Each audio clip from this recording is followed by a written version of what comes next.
मैं हूं श्री चंद्रशेखर। शिव शक्ति में आप सभी का स्वागत है। कल दिल्ली रामलीला में जमात-ए-उलेमा-ए-हिंद का प्रस्तुत मुख्य ने islamophobia, uniform civil code, RSS, ये वो बहुत सारे बातें की हैं। उसमें से हिस्टोरियंस को बेहोश करने वाली एक और बात बोली कि इस्लाम सबसे पुराना मजहब है और ये भारत का असली मजहब है, सनातन धर्म तो बाद में आया। इस्लाम की जाए पैदाइश है, यह मुसलमानों का पहला वतन है। इसलिए यह कहना, यह समझना और यह बोलना कि इस्लाम बाहर से आया हुआ कोई मजहब है, यह सरासर गलत और तारीखी एतबार से बेबुनियाद है। भारत हमारा देश है। जितना यह देश नरेंद्र मोदी और मोहन भागवत का है, उतना ही यह देश महमूद का भी है। न महमूद इनसे 1 इंच आगे है। साथ ही इस धरती की खासियत यह है कि यह खुदा के सबसे पहले पैगंबर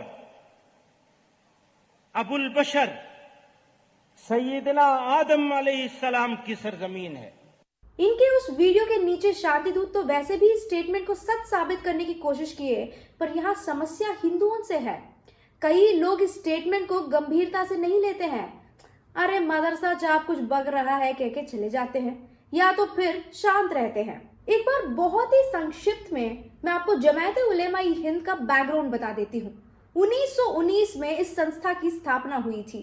ये देश का सबसे बड़ा इस्लामी संस्था है और शांति दूतों में बहुत ही प्रसिद्ध भी है। अब मैं इनके वेबसाइट से ही दिखाऊंगी कि ये कितने बड़े एंटी नेशनल्स हैं।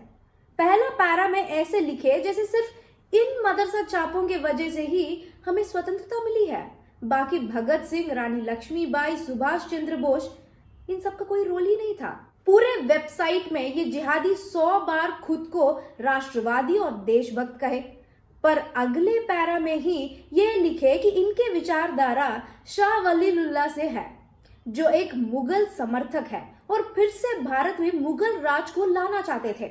वहां नहीं छोड़े, बहुत गर्व से कहे कि उन्होंने खिलाफत आंदोलन को सफल बनाने में अपनी भूमिका निभाई।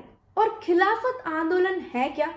एक पैन इस्लामिक आंदोलन जिसने अनिवार्य रूप से धमकी दी थी कि यदि तुर्की खिलाफत को फिर से स्थापित नहीं किया गया तो हम आपसे भारत को छीन लेंगे। और ये आए हमको सेक्युलरिज्म और देशभक्ति सिखाने।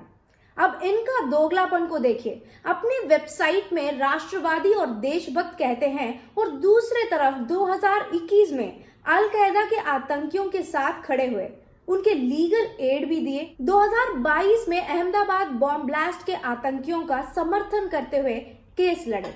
अब आई हिंदू मुसलमान भाई भाई वाली बात जो इन्होंने अपने वेबसाइट पर लिखे, पर सच्चाई है ये कमलेश तिवारी के हत्यारों का समर्थन में भी केस लड़े। और आज ये आतंकी के पिल्ले आकर भाषण दे रहे हैं कि जितना ये देश मोदी का है उतना ही मेरा भी है। अगर भारत को अपना मानते तो आतंकियों का समर्थन नहीं करते। अरे उतना क्यों, भारत को अपना मानते तो पहले ये गद्दारी संस्था की स्थापना ही नहीं करते। और क्या चाचा, इस्लाम भारत का असली मजहब है? हो चाचा, इतिहास और तथ्यों को बदलना अब्बू को और धर्म को बदलना जितना आसान नहीं है। मुगलों ने भारत को बिरयानी नहीं लाए, पर इस्लाम को जरूर लाए हैं। बाहरी मजहब ही है आपका। इस मौलाना ने वहां रुका नहीं, इतने सारे हिंदू गुरुओं को सभा में रखते हुए कहा, शिव नहीं है, श्री राम नहीं है, ओम और अल्लाह एक ही है। इसका मतलब है कि वो एक ओम, एक अल्लाह की इबादत करते थे। ये इस धरती की तारीख है। न उस वक्त शिव थे, न राम थे, न ब्रह्मा थे, कोई नहीं था। तन्हा आदम और मनु थे। वो जानते थे कि उनका पालनहार कौन है, वो उनकी इबादत करते थे। हमारे बिरादरान वतन ने 33 करोड़ अपने जिनकी पूजा होती है उन्हें बना रखा है देवी देवता। हमने 360 देवी देवता बना रखे थे। अगर ऐसी बातें ये इस्लाम के खिलाफ पाकिस्तान में कह देता ना, इसकी जुबान चीर देते अब तक। यही तो हमारे हिंदू भाई बहनों को समझना चाहिए। मन में ठान लेना चाहिए, भारत कभी सेक्युलर देश था ही नहीं। सेक्युलर शब्द को बलपूर्वक इमरजेंसी के दौरान घुसाया गया था और ये मदरसा चाप कभी सेक्युलर होंगे भी नहीं। ये बात परसों मौलाना ने ही साबित कर लिया। करोड़ों शांति दूतों का दिल की बात कह दी कि भारत का ऑफिशियल रिलीजन इस्लाम होना चाहिए। भारत को इस्लामिक राष्ट्र घोषित कर लो, यही तो अर्थ है। क्यों मौलाना साहब, पाकिस्तान में मस्जिद के अंदर बॉम्ब ब्लास्ट वाला खबर आप तक पहुंची नहीं? भारत को इस्लामिक देश बनाना चाहने से पहले एक बार सोच लेता। क्या पता ऐसे ही शिया सुन्नी के बीच झगड़ा हो जाए फिर से। कल पाकिस्तान से एक और वीडियो वायरल हो गया था जहां एक लड़के को ब्लास्फेमी के नाम पर मॉब लिंचिंग किए और जला भी दिए।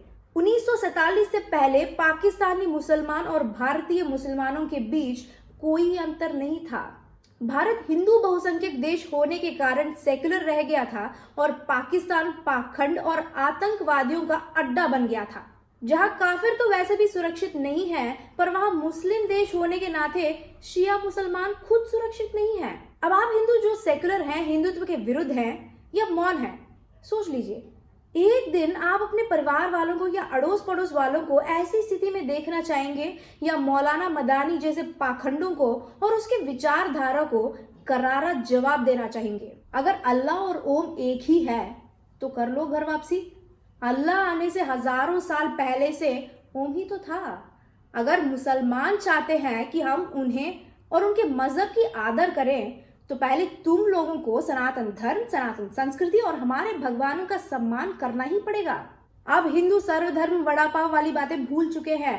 भगवान श्री राम नहीं, शिव जी नहीं, ऐसे बातें करोगे तो हिंदुओं से तुम्हारे प्रति और तुम्हारे मजहब के प्रति सम्मान की उम्मीद मत रखना मौलाना मदानी, समझे?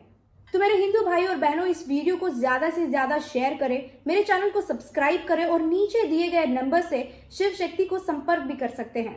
एक और वीडियो के साथ फिर आपके सामने आऊंगी। जय श्री राम।